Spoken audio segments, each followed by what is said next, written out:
to die. It's just hard, you know, it's hard to really like wrap your head around something like that. Seeking justice. Why the family of a Davenport man killed in a hit-and-run crash say they have mixed feelings about the investigation now.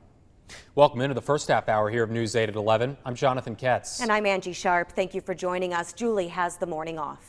Two schools in West Davenport were on lockdown this morning after someone with a rifle was spotted near West High School. It is breaking news right here on News 8 at 11. News 8's John David joins us now live with the latest information. John? John, it all started around 8:30 this morning. That is when someone spotted a man with a rifle near the intersection of 13th and Waverly in Davenport. Police tried to approach the man. He fled on foot. They chased him into this quiet neighborhood on Hidden Valley Circle. All quiet right now, but the neighborhood was put on alert for about an hour as officers searched the neighborhood with the canine units trying to locate him. He apparently fled this area as well, although they were able to locate the rifle. We just had a police briefing a couple of minutes ago where we were told that they were able to locate the rifle at the initial location of 13th and Waverly. And for a time, as you mentioned, about an hour, Davenport West and the other school were put on, Wilson, were put on lockdown just as a precautionary measure. That lockdown has since been lifted. Police do not believe at this time that this incident is connected to any other crime in the area this morning, although they continue to look for the man. We will, of course, bring you more information as it becomes available. That's about it from here as Davenport police continue to search for this man. Reporting live in Davenport, John David, WQAD News 8. John, thank you. And the Davenport Library Fairmount branch was also on lockdown as well, but that has been lifted. We're also following some breaking news regarding that missing woman southeast of the Quad Cities. Illinois State Police say they have discovered the body of Deborah Dewey. News 8's Jared Ransom is live in the newsroom to tell us where they found the body and what happens next with their investigation. Jared? Angie, good morning. Yeah, the Deborah Dewey case has now moved from a missing persons case to a homicide investigation after they found a body in a shallow grave in the back of a home in Standard, just southeast of Princeton. Now, we've been following the search of this Standard home since investigators arrived on Monday.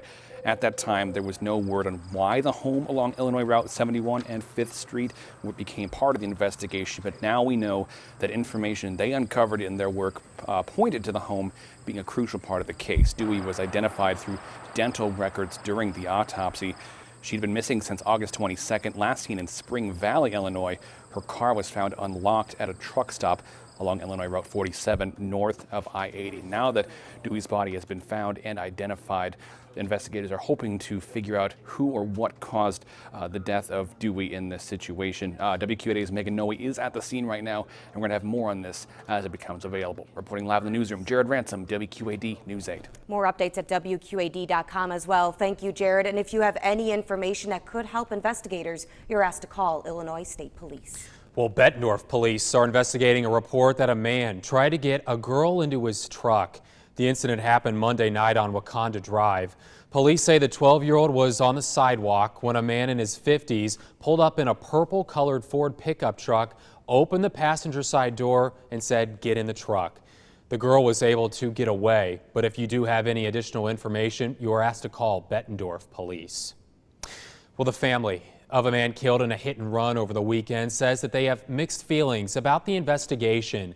Police say 28-year-old Donovan Salmon was hit by a car early Sunday morning while crossing the intersection of 3rd and Cedar Street in Davenport. The driver, 37-year-old Randall Broxick, later turned himself in and was charged with leaving the scene of a fatal accident. But Salmon's brother says it's not enough. We want justice, and I know it's early, you know, but it doesn't seem like it's going in the right direction to us. You know what I mean? Like, we don't want to hold on to hate, but at the same time, you know, we don't get our little brother anymore. The family held a candlelight vigil last night at that intersection. All right, well, how long will the 70-degree temperatures stick around after a good start to our Wednesday so far? What a beautiful morning. Eric is here to tell us what we can expect this afternoon. Hey, Eric. Hello there, guys. Yeah, temperatures very, very comfortable. It's what we call Chamber of Commerce weather. Really hard to complain. So while our weather is quiet, let's take a look where it's active. Down to the southeast, Tropical Storm Julia still continues to churn up right along the coast there of Georgia and the Carolinas. 40-mile-per-hour winds gusting to 52, remaining right along the shore there. This is kind of like a storm track. This thing is not going to move very fast, so it will continue to bring heavy rain. Back here closer to home, let's take a look at the storm tracker. You can see a little bit more in the way of sunshine to the north. That will be nice to see, but the general north and northeasterly wind will keep us on the cool side as we look through the afternoon. In fact, right now, guys, still mid to upper 60s across much of the area. Only into the mid 70s for today. I don't expect the cool weather to stick around. I'll explain more on that in just a bit. All right, thank you, Eric. In other news this morning, construction around John Deere Road is entering a new phase today. Traffic on 41st Street near Panera Bread is being shifted to the new pavement, and drivers can now use the new turn lanes. That's the good news. The bad news, only one lane will be open in each direction. Crews are still working on Coal Town Road near 41st Street, which is that frontage road just north of John Deere Road. Lane closures are expected for the rest of this year. If you use the Arsenal Bridge, take a different route today. The bridge is currently closed to cars, pedestrians, bikes, boats, and trains. Workers are making repairs on the railroad that runs over the bridge. It'll be back open at 5 a.m. tomorrow. Rock Island Parks is getting funding assistance after asking for the public's help last month. The Parks Department says it's short the $400,000 to keep up with the dozens of parks in the city. Now a nonprofit group has been formed to help them raise money. Members will write grants and hold fundraisers with the money going towards scholarships, projects, and programs. We want to ensure that those parks are there for the next generation and 100 years to come. So our purpose is really to help raise funds and bring awareness to our parks and recreation and to sort of help fill that gap for Rock Island. The group is called the Rock Island Parks and Recreation Foundation. They've already thrown one fundraiser, raising more than $4,000. Moline leaders have approved a development agreement for a multi-million-dollar hotel and restaurant project.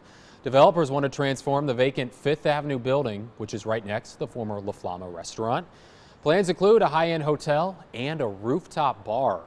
The $18 million project will receive tax credits. City leaders say this new development will create several jobs and draw in more crowds and business to the downtown area. It generates a lot of increment for the city, both in property taxes, sales taxes, hotel motel tax, utility taxes, so it's a great project. Moline City leaders also approved a development agreement to transform the upper floors of the Chase Bank building into apartments. Existing commercial spaces will stay on the basement and the first floor, while 31 market rate apartments are added to the top floors. That project expected to cost just more than $8 million. Across the river this morning, food trucks hit the streets of downtown Davenport yesterday for the second week of Food Truck Tuesdays, a month-long pilot program. But before they can start serving, they have to go through extensive health and safety inspections. All the ones stationed at the corner of East 2nd and Iowa Street last night passed with flying colors. Eric was there too, apparently. You love that food truck. I'm hungry. Customers say they trust that their meal is safe to eat. They do all their research and the certifications and everything, so I see no worries about it. They have the same standards as a restaurant, and the food is safe, and typically you get some really delicious food from the food truck vendors. The Scott County Health Department requires food trucks to renew their permits and pass an inspection every year. Eric got back from that food truck Tuesday very quickly. No wonder everything was screwed up. Really good food. Gosh. Ghosts in the studio. Still to come right here on Newsday at 11, going elsewhere. Why more and more students in Illinois are going out of state for their college education. And speaking of lunch, I'll let you know if the weather's going to cooperate if you want to eat lunch outside today and whether this weather's going to continue as we head into the weekend. Lots to talk about on the other side of the break.